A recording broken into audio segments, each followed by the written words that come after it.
मथुरा की बात। मथुरा के पास में किसी गांव से दो बहनें आती, एक का नाम चंपा, एक का नाम चंचला।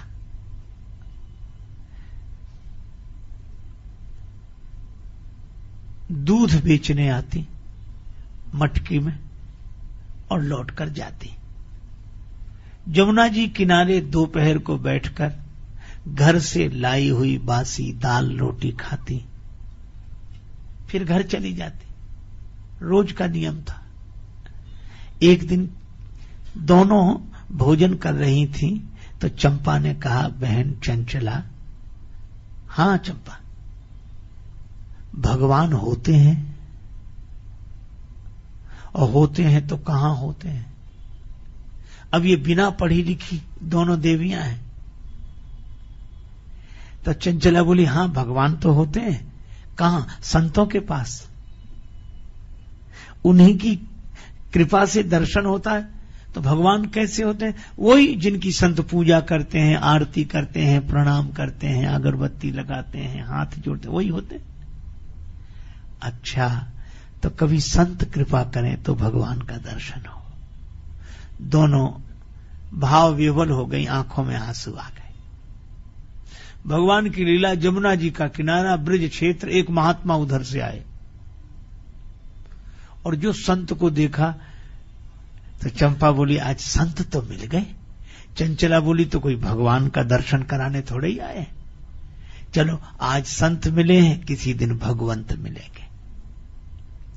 पर संत तो दोपहरी का समय वहीं आए, अपना झोली रखा, सामान सब रख दिया, गमछा लपेटा, कमंडल में जल लिया, शौच को चले गए। चंपा ने कहा कि बहन, महात्मा की झोली तो यहीं रखी है, भगवान होंगे तो झोली में ही तो होंगे।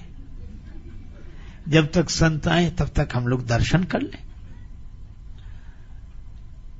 अगर महात्मा आ गए तो उन्हें कोई चिंता की बात नहीं, मैं देखती रहूंगी।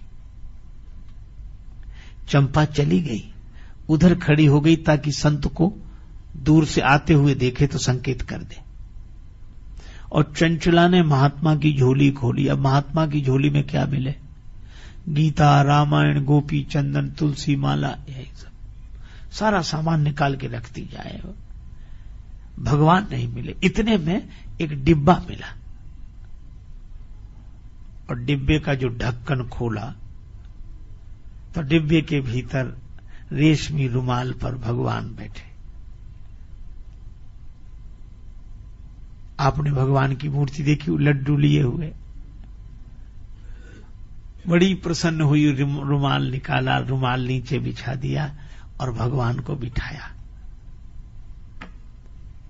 चंपा से कहा कि भगवान आ गए, दर्शन कर ले। वो भी लौट कर आई। अब वो भगवान को बिठाए तो डिब्बे में तो मूर्ति बन जाती थी, लेकिन बाहर कैसे ठहरे वो मूर्ति? कभी इधर गिर जाए, कभी इधर गिर जाए। चंचला बोली, भगवान अब आप डिब्बे के बाहर आ गए, अब आप हाथ पांव सीधे कर लो आराम से। अब भगवान तो जैसे थे वैसे ही। अब चेष्टा की तो हाथ पांव। अच्छा प्रभु, आपको हमसे संकोच है, आप बोल नहीं रहे, कोई बात नहीं, न बोलो, हाथ पांव सीधे कर लो। पर सीधे हो नहीं। चंचला बोली,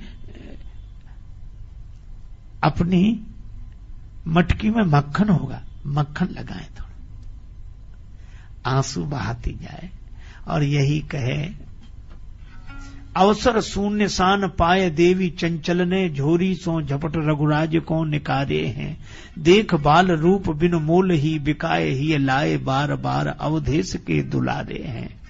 प्रभु के कर कमल पद पंकज बिलो की वक्र, द्रवित राजेश होए बचन उचारे हैं। द्रवित राजेश होए बचन उचारे हैं।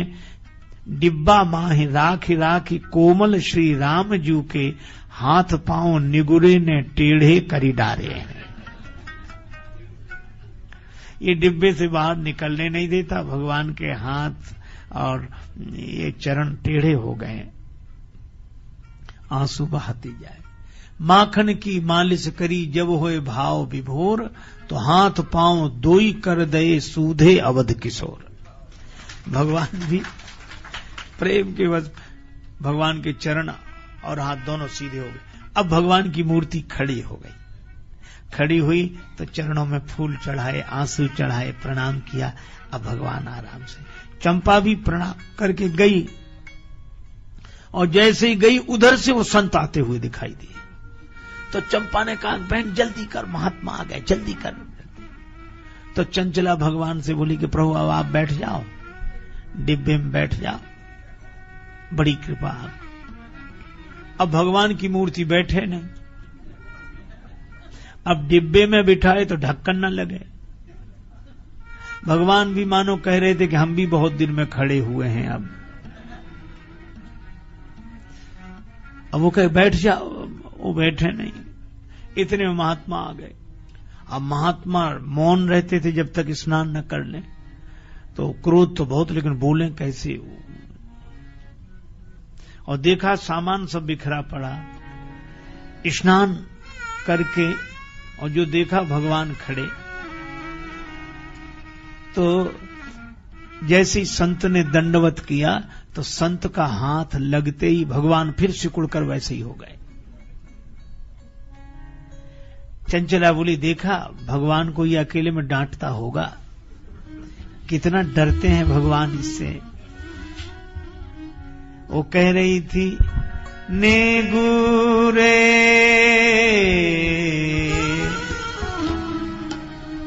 नेगुरे नेगुरे नेगुरे नेगुरे, तोहे दया नहीं आई। नेगुरे तोहे दया नहीं आई।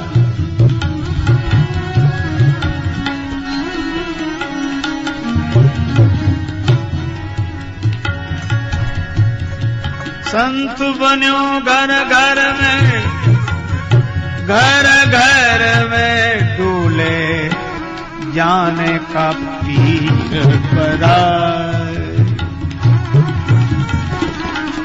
तोहे दया नहीं आए।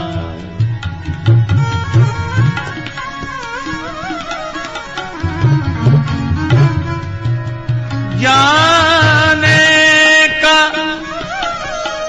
पीर पराई।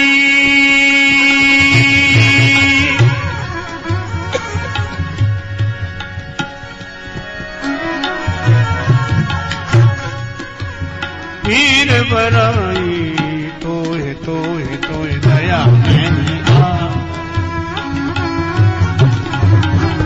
तोहे दया नहीं आए।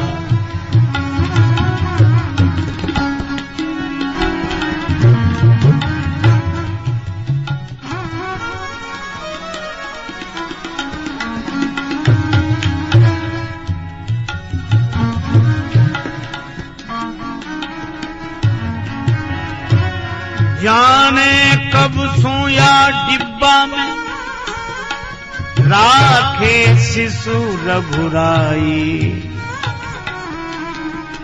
अंग अंग किए भद्र बावरे, साधु बन्यो आत्तार। तोहे दया नहीं आए। दया नहीं आए। दया नहीं आए।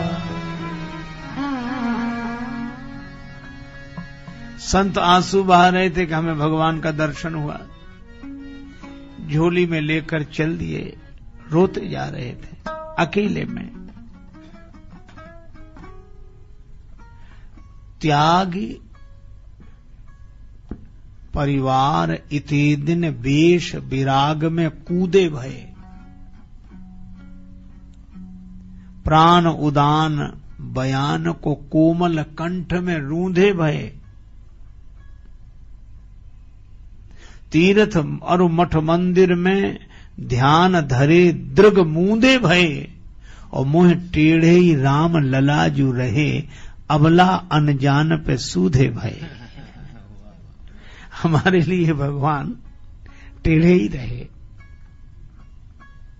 और इन अबलाओं के कारण सीधे हो गए। भगवान ने कहा कि संत,